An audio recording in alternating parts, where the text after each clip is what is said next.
বন্ধুরা, জয়া একাদশীর দিন অর্থাৎ আজ শনিবার 2025 ফেব্রুয়ারি 8 তারিখে জয়া একাদশী। এই দিনে ভুল করেও খাবেন না এই তিনটি সবজি, না হলে হতে হবে নরকবাসী। সাথে জীবনে দুঃখ কষ্ট ও সংসারের উপরে অকল্যাণের ছায়া পড়ে যাবে। এর ফলে দুঃখ কষ্ট দারিদ্রতা পিছু ছাড়বে না, রোগ ব্যাধি সর্বদাই লেগেই থাকবে সংসারের মধ্যে। তাই বন্ধুরা, আজকের দিনে ভুল করেও খাবার তালিকায় আপনারা এই তিনটি সবজি রাখবেন না। একাদশী মাহাত্ম্য তো অনেক বড়। একাদশীর দিন বিশেষ করে ভগবান বিষ্ণু ভগবানের আশীর্বাদ প্রাপ্ত করার দিন। এই দিন পাপ থেকে মুক্ত পাওয়ার দিন এবং জীবনে সুখ শান্তি সৌভাগ্য পূর্ণ অর্জনের দিনই হলো মহা একাদশী। এই একাদশী তিথিতে ভুল করেও যদি এই তিনটি সবজি খেয়ে ফেলেন, হতে পারে মারাত্মক ভুল। সাথে বলা হয় একাদশীর দিন ধান জাতীয় খাবার, চাল জাতীয় খাবার বা গম জাতীয় খাবার, ডাল জাতীয় খাবার, তৈলাক্ত জাতীয় খাবার খায় না। এই বদলে ঘি, সন্দক, নুন সহকারে ফল ও সবজি আহার করা যেতে পারে। কিন্তু সবজির মধ্যেও কিছু এমন সবজি রয়েছে যা ভুল করেও এই দিন খাবেন না। বন্ধুরা, জয়া একাদশীর দিনে ভগবান বিষ্ণুর আরাধনা করলে সমস্ত পাপ দূর হয়। 8ই ফেব্রুয়ারি পালিত হচ্ছে জয়া একাদশী। এই একাদশী তিথি বিষ্ণুর ভগবানের সাথে সাথে মা লক্ষ্মীরও পূজা আরাধনা করা হয়ে থাকে। মাঘ মাসে শুক্লা পক্ষে একাদশী তিথি জয়া একাদশী নামে পরিচিত। বন্ধুরা, জ্যোতিষ শাস্ত্র অনুসারেও বলা হচ্ছে যে নারায়ণ পুজো জীবনের সুখ শান্তি সৌভাগ্য নিয়ে আসে। এছাড়া কোনো শুভ কাজ কলাপের আগে যেমন আমরা নারায়ণ সাথে গণেশেরও পূজা করে থাকি, তেমন মা লক্ষ্মীরও পূজা করা অত্যন্ত শুভ ও ফলদায়ক। নারায়ণ পুজো করলে জীবনে সুখ সমৃদ্ধির আগমন ঘটে, পাশাপাশি ব্যক্তির সমস্ত কাজে জয়ী হয়, সফলতা লাভ করে। এই জয়ী একাদশী অর্থাৎ জয়া একাদশী, এই দিন এই জয়া একাদশী করলে নানা রকম পেতত্ত্ব ইউনি থেকেও বিশেষভাবে মৃত্যুর পরে আত্মা কিন্তু সোজা স্বর্গ লাভ করেন এবং যে নরকবাসী বা যে ভূত বা পেতের ইউনিতে কোনোদিনও তাদের যে জন্মচক্র কোনোদিনও জন্ম ঘটে না। সাথে বলা হয় যে এই বছর জয়া একাদশী তিথি বিশেষ মাহাত্ম্য রয়েছে, অনেক ভালো শুভ যোগ নিয়ে এসেছে এই জয়া একাদশী। এই মাসে অর্থাৎ চলতি মাঘ মাসে হিন্দু ধর্ম অনুসার মাঘ মাসটি ধর্মীয় কাজের জন্য খুবই ভালো বলে বিবেচনা করা হয়। হিন্দু ধর্মের একাদশী তিথি বিশেষ গুরুত্বপূর্ণ। তিথি মানুষের কি বিশেষ বিশেষ এমন শুভ যোগ নিয়ে আসে যে সময় আপনারা কিছু উপায় ও টোটকা করলে তার 100 গুণ ফল লাভ হয়। বলা হয় এই সময় যদি আপনারা কোনো পবিত্র নদীতে স্নান করতে পারেন, এতে আপনাদের জীবন অনেক অনেক অনেক ভালো হবে।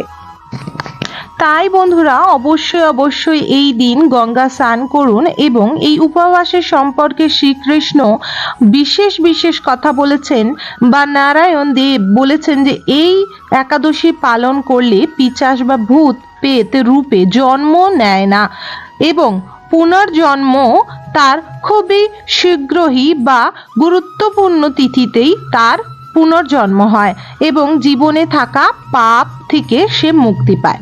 কিন্তু বন্ধুরা, এই তিথি চলাকালীন অবশ্যই আপনাদের মানা উচিত। সবার পক্ষে যদি এই তিথি না মানা সম্ভব হয়, তাহলে অবশ্যই সকালে ঘুম থেকে উঠিয়ে শ্রীকৃষ্ণ ও বাবা নারায়ণের নাম নিয়ে তারপর ওনাদের পূজা অর্চনা করুন। নারায়ণ লক্ষ্মীর পূজা অর্চনা করার পর ওনার প্রসাদ খেয়ে তারপরে আপনি খাবার দাবার খেতে পারেন, কিন্তু খেয়াল রাখবেন পেঁয়াজ রসুন এছাড়া আমিষ জাতীয় খাবার ও নেশা জাতীয় খাবার থেকে নিজেকে বাঁচিয়ে রাখবেন। বন্ধুরা, এই দিন ভুল করেও পুঁই শাক খেতে নেই। শাকের মধ্যে রাজা হলো পুঁই, কিন্তু পুঁই শাক খেলে নানা রকম পাপ ও রোগের দেখা দিতে পারে, তাই এটি কিন্তু আমিষ লিস্টেও আসে। তাই বেশিরভাগ ক্ষেত্রে একাদশী তিথিতে পুঁই শাক না খাওয়াই শ্রেয় বলে জানা যায়। এক্ষেত্রে শুধু একটি দিন আপনারা পুঁই শাক খাবেন না। সাথে বলা হয় এই দিন বেগুনও খেতে নয়। বন্ধুরা, বেগুন কিন্তু অনেকেরই খুবই পছন্দের একটি খাবার। অনেকেই পোড়া বা ভাজা খেতে ভালোবাসেন ভাত পাতে, কিন্তু অন্তত একাদশী তিথিতে কেউ বেগুনটি খাবেন না। বেগুন ভর্তা করে পুড়িয়ে খাওয়া তো একদমই উচিত নয় কোনো শুভ তিথিতে। এতে জীবনে দুর্ভাগ্য আসে এবং বিপদ আপদ সর্বদাই লেগে থাকে, রোগ ব্যাধি সর্বদাই লেগে থাকে। সাথে শিম। বন্ধুরা, একাদশী এই তিথিতে একদমই ভুল করে সিম খাবেন না।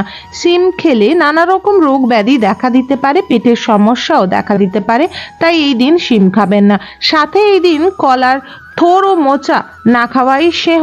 বিশেষ করে নারায়ণ পূজা অনেক বেশি, যাদের বিবাহ হয় না বা যাদের জীবনে শুভ কার্যকলাপ বন্ধ হয়ে গিয়েছে বা যাদের ঘরে কোনো পূজা পাঠের করতে গেলে নানা রকম বিপদ আসে, তারা কিন্তু নারায়ণ রূপে কলা গাছকে পূজা করে থাকেন। তাই বিশেষ করে কোনো তিথিতে কলা গাছ থেকে কিছু না খাওয়াটাই সেহ এবং পরের দিন আপনারা পূজা ছেড়ে গেলে কিন্তু খেতে পারেন।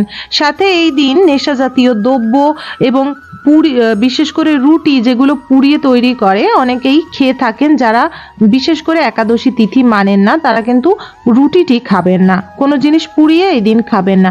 সাথে কোনো রকম ডাল না খাওয়াই সেহ এই দিন, এবং সর্ষের তেলও এই দিন খাওয়া মানা থাকে। যতটা সম্ভব যারা একাদশী তিথি মানেন না, যতটা সম্ভব নিজেকে একটু বাঁচিয়ে চলে আজকের দিনটি আপনারা রান্না বান্না করুন। এতে আপনার সংসারে অনেক অনেক মঙ্গল ডেকে নিয়ে আসবে ঈশ্বর। সাথে আপনাদের ঘরে সুখ শান্তি সমৃদ্ধি সর্বদা বর্ষা হবে। আশা রাখবো বন্ধুরা আজকের ভিডিও তথ্যটি আপনাদের ভালো লেগেছে। যদি ভালো লাগছে অবশ্যই একটি লাইক করুন, কমেন্ট বক্সে অবশ্যই জয় শ্রীকৃষ্ণ জয়, জয় বাবা নারায়ণের জয় অবশ্যই লিখবেন। অবশ্যই চ্যানেলটিকে সাবস্ক্রাইব করে রাখবেন আপকামিং পুজো পাঠ, তন্ত্রকথা, জ্যোতিষশাস্ত্র, বাস্তু টিপস, টোটকা উপায় দেখার জন্য। বন্ধুরা, আজকে দিনে বিশেষ সন্ধ্যাবেলায় তুলসী দেবীর সামনে অবশ্যই একটি ঘিয়ের প্রদীপের মধ্যে লবঙ্গ সহকারে ও এলাচ সহকারে অবশ্যই ওম ভগবতে বাসুদেবায় নমঃ মন্ত্রটি বলে তুলসী দেবীর সামনে রাখবেন। এতে বলা হয় একাদশী তিথি ভাঙার পর মা দেবী তুলসী সেই গৃহকে অবশ্যই আশীর্বাদ দেয় এবং সেই আশীর্বাদের ফলে গৃহজীবন সুখী শান্তি সর্বদাই হয়। এই দিন অবশ্যই নারায়ণকে তুলসী পত্র অর্পণ করবেন। বলাই হয় নারায়ণকে তুলসী পত্র ছাড়া পূজা স্বীকার হয় না, কিন্তু যখন লক্ষ্মী দেবীকে পূজা করবেন লক্ষ্মী দেবীর চরণে বা ভোগে কিন্তু তুলসী পত্র দেবেন না। নারায়ণ ও লক্ষ্মীর ভোগ আলাদা আলাদা করে দেবেন, দুইটো থালায় দুজনকে খেতে দেবেন। অবশ্যই নারায়ণের ভোগে তুলসী পত্র ও নারায়ণের চরণে চন্দন সহকারে, সাদা চন্দন সহকারে তুলসী পত্র সাদা ও হলুদ রঙের পুষ্প সহকারে নিবেদন করবেন। তেমন মা লক্ষ্মীর চরণে দুর্বা সহকারে লাল ও হলুদ রঙের ফুল সহকারে নিবেদন করবেন। বন্ধুরা, আজকের বিশেষ দিনে সন্ধ্যাবেলায় অবশ্যই ঘরে ধূপ দীপ ও কর্পূর আরতি করলে নারায়ণ লক্ষ্মী অতি প্রসন্ন হয়। সাথে সেই গৃহ সংসারে সর্বদা ধনধান্যে সুখ শান্তিতে ভরে থাকার আশীর্বাদ প্রদান করেন।